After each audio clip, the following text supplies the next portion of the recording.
नमस्कार, मी डॉक्टर प्रणिता श्री विश्वंभर आयुर्वेदामध्ये आपल्या सर्वांचं स्वागत आहे।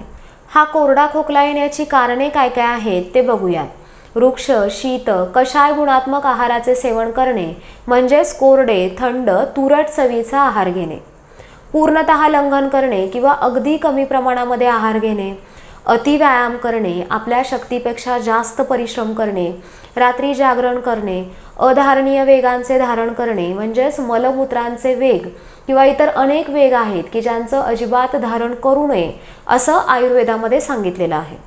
ह्या वेगांचं जर वारंवार धारण केलं गेलं तर ते वेगवेगळ्या आजारांचं एक कारण बनते। तर ही सर्व कारणे प्रामुख्याने कोरड्या खोकल्याची आयुर्वेदानुसार सांगितलेली आहेत।